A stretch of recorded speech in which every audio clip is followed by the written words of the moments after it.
It's very important for you to believe that you are the one to make this happen. I remember this high school teacher, Mr. Leroy Washington, at the end of school one June, it was just a few days before we were supposed to leave, and I just got my report card, and it indicated that I'd failed history, and I'd failed English, and I would have to go to summer school. And I was feeling within myself that I was a failure, that I'm slower than most people in getting paperwork, and I was feeling down on myself and very negative. And Mr. Washington was giving a speech to the graduating seniors, and I was in 11th grade. And even though I wasn't supposed to be in there, I went in there because the speech he was giving, that speech was for me. And as he talked, my heart began to beat fast. Tears began to run down my eyes, and I was in the back just listening to him, because he said, and he was a very dramatic man. I still talk to him to this day. He said, as graduating seniors of Booker T. Washington High School, I want you to know that you're blessed and highly favored, and that as you go toward the future, begin to know that you have greatness within you. And if just one of you here begin to envision yourselves as being blessed and highly favored to reach your goals, if just one of you capture the essence of what that means, that you have greatness within you and a responsibility to manifest that greatness, that you can make your parents proud, you can make your school proud, you can touch millions of people's lives, and the world will never be the same again because you came this way.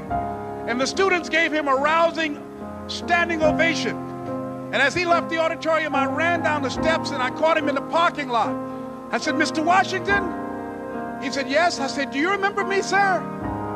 He said, no. I said, my name is Leslie Brown. My mother, she works in the cafeteria here. I'm one of the twins, Leslie and Wesley. I said, Mr. Washington, but you know, I got these big dreams. I like talking to people. I love people. I said, I want to work with people, and I got this dream of buying my mama a home. Could I do that, Mr. Washington? He said, it's possible, Mr. Brown. And as he walked away, I called him again. I said, Mr. Washington? He said, what do you want now? I said, I'm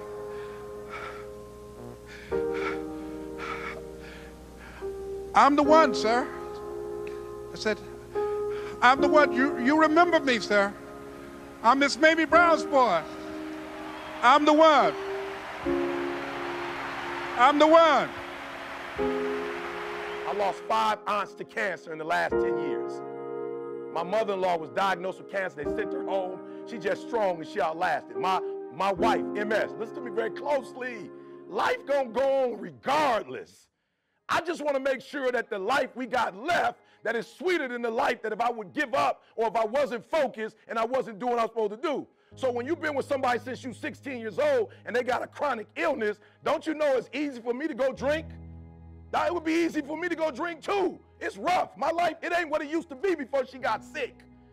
Like while God is blessing her, she still got MS. I lost 5 aunts to cancer. You don't think I could have smoked some weed? You don't think I should have took some coke? You don't think I could have got on drugs? You don't think I could have got with other women? Like, you don't think when I'm going through that pressure, I couldn't have broke? But you talked about it, mental toughness.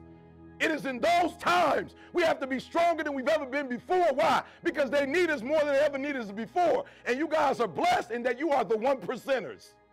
Now, how many people want to be in your life who want the life that you have and you got it? And you not taking it serious? Like, you know how many people would die to have this life? You know how many people would die to be on the field on Sunday? You know how many people would die to eat the way y'all eat? You know how many people would die to have the gear y'all got? You know how many people would die to get on these planes and travel the world? You know how many people would die to have your life? And you got it. It's your life. You got it. What you gonna do with it? So when you talk about that pressure, what happened was when my wife found out she had MS, we was in the hospital and she looked at me and I saw her drop a tear. And I looked at her and told her mental toughness. We can, we will, and we must get through this. You in my watch, boo. I promise you're going to be all right. You got your mama in your care. You got your grandma in your care, your siblings in your care. I told the doctor, my wife will not be in a wheelchair on my watch. Not on my watch. She won't go blind on my watch. I go to every doctor's appointment. I help her with every meal. Are you hearing what I'm saying? This is my life, and we're gonna make it the best possible. How many of y'all in this room, you're like, yo, E, it is my life, but I ain't been in control of it as much as I should be in control of it, and after the day, I'm taking more control of it. Let me see your hand, be honest with me. Come on, let me see your hands. I'm taking more control of that. What does that look like?